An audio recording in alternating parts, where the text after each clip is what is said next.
Hey friends, it's Barry, and I've done live sound for a lot of bands, probably something well over 1,000 live shows. And today I want to give you some tips that you can use to get better vocal sound. Now, I think it would be a shame for you to spend a long time perfecting your craft, being an outstanding musician, and not have the audience experience all of your gift. And that can happen because when you're on stage and you're performing, the audience cannot hear you unless it's a tiny, tiny show. In any kind of reasonable show, you're going to be using a vocal microphone and your vocals will be amplified through a public address system. And so the audience can only hear what the microphone hears. They can't hear you directly. And this is somewhat analogous to the audience is looking at the band as perceived by a camera rather than directly. And so it's critically important that we make the best use of our equipment so that we don't leave talent on the stage and the audience gets to experience the full depth and breadth of your show. And I see bands over and over doing things with vocal microphones that do not help their show. And so it's really simple, just a few simple tips, and I'd like to share that with you so that you don't make those mistakes, and so you can provide the best sound as possible to your audience. Now, as with a camera, cameras pick up light as if microphones pick up sound. It's pretty easy to take a good photograph these days. Almost all cell phones these days have pretty high quality cameras in them with a lot of automatic features. And all of us pretty much just grab our cell phone and point and shoot, and we take decent photos. But if you're having a wedding or an important event, a portrait, you're probably going to hire a professional. And the professional has two advantages over most of us.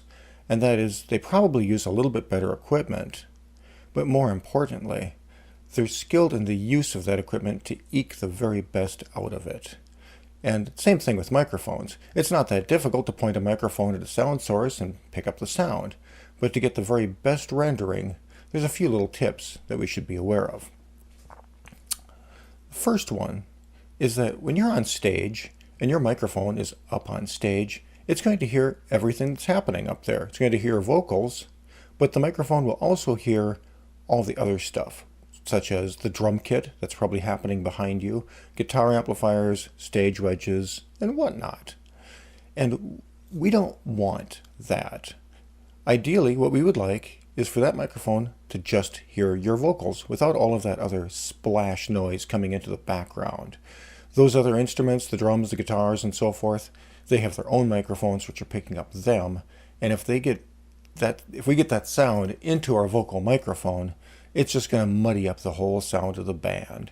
And so what we want to do is we want to get the vocals in that microphone to be head and shoulders in level, way up above all of the rest of the noise that's happening around. And to do that, we make use of the inverse square law, which is that the output of the microphone is an inverse square as to the distance of the sound source. Meaning, if I'm holding the microphone back here, I'm a foot or so away from my mouth, and I'm going to be putting some signal into it, but it's also going to be getting quite a bit of background noise. If I move it an inch or so, that doesn't really make a whole lot of difference, because it's a parabolic curve. So, the changes in distance out here is going to be relatively minimal in terms of the acoustical impact coming through the mixing board and out to the PA system. Now, this might work in your advantage because if you're holding the mic out here, you can swing your head around and so forth, and it's not going to be cutting in and out too much, but you're going to get a lot more background noise. And generally, we don't want that in a rock and roll or country show or some other live act. What we want is to get right up on top of this thing, because there's a huge difference between singing directly into the microphone versus a handful of inches off. And so when you're up on stage, don't hold the mic out here. Get right on top of this thing and sing it like you mean it. Give me some level. And that way, your vocal level will be head and shoulders above all the other noise that's around you, and you'll be able to get a clean and clear signal into the mixing board, out the PA system, and the audience will hear you.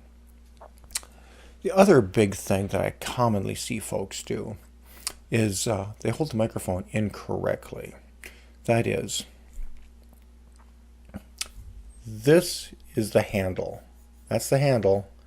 This is the grill. We never touch the grill, okay? And that's because these microphones, live performance vocal microphones, are designed to be directional. That is, they listen to sound coming in the front. They're most sensitive here, and they're much less sensitive to sounds coming in the side or off the rear.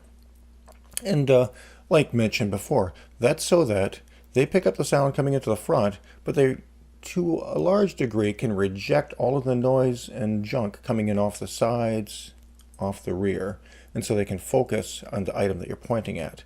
And they do that by taking in sound into the front of the capsule and also into the sides and rear end of the capsule here.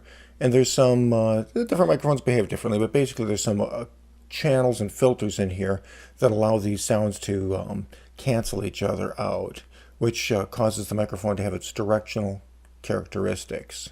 And so if you glom on to the top of the grill like this, you've just blocked off access to those rearward ports, and the microphone no longer will have its ability to be unidirectional. It will be much more omnidirectional, and it will actually make the microphone sensitive to sound not only coming in the front, but all around it, which will pick up background noise.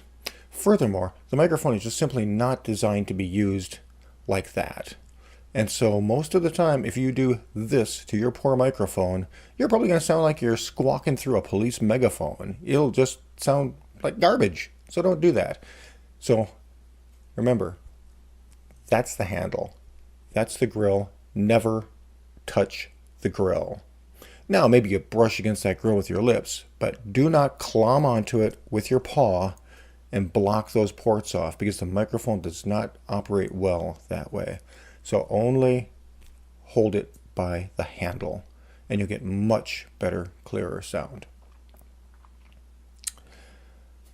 So those are the main tips that will improve the sound on stage.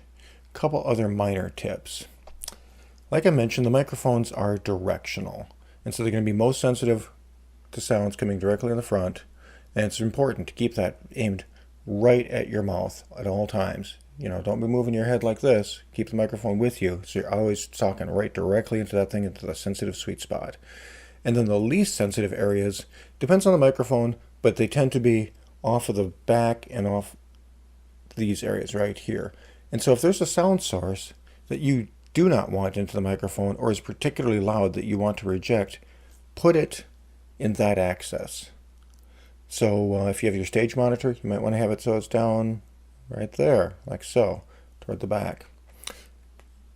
If I'm aiming the microphone, I might want to aim it like this rather than like this, because when I aim it like this, it's pointing directly at, the drum kit right behind me. If I aim it like this, the sensitive part is picking up my voice, and it's also going up toward the ceiling, missing a bunch of that noise from the drum kit, so I get clearer vocal sounds with less interference from the background noise.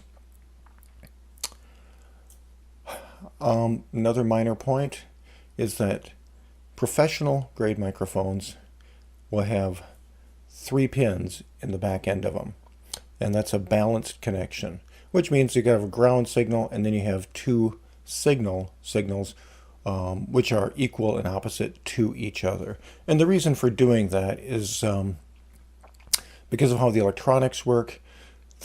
The preamplification is able to cancel out noise and interference that might come into the microphone cable. The microphone signals are extremely weak electrical signals, and so they are somewhat susceptible to other bits of electrical noise in the environment.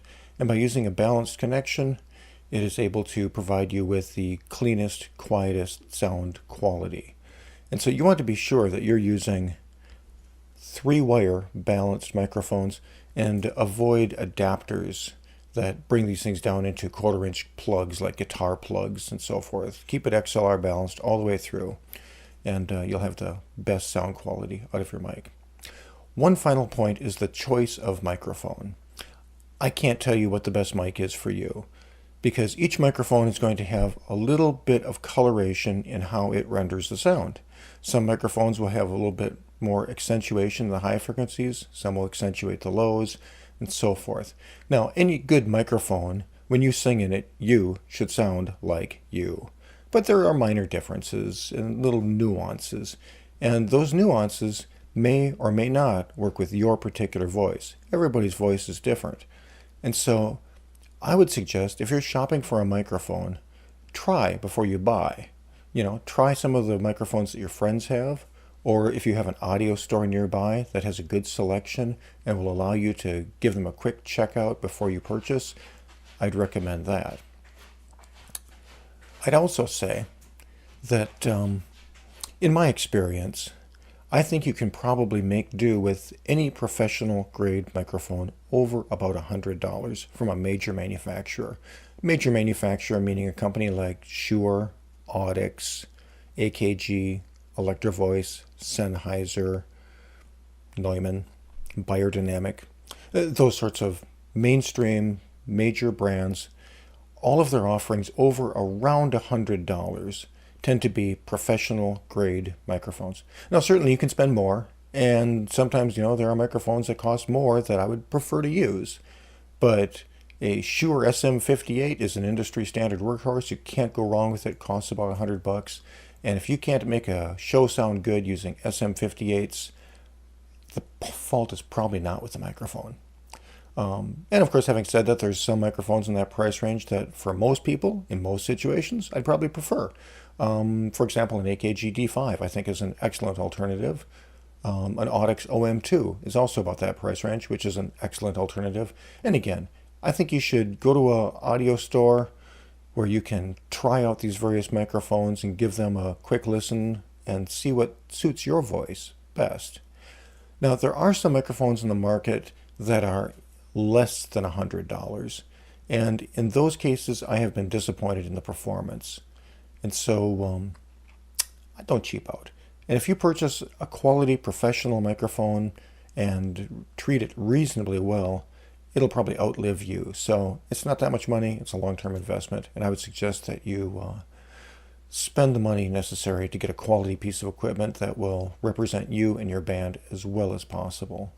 I mean, what is the point of practicing your art for years and years and then leaving much of that talent on stage because you cheaped out by $30 on a microphone? Don't be silly. It's my opinion. Anyway, I hope that these tips help you with your performance and give you the best show possible. I wish you good luck. Thanks so much for watching.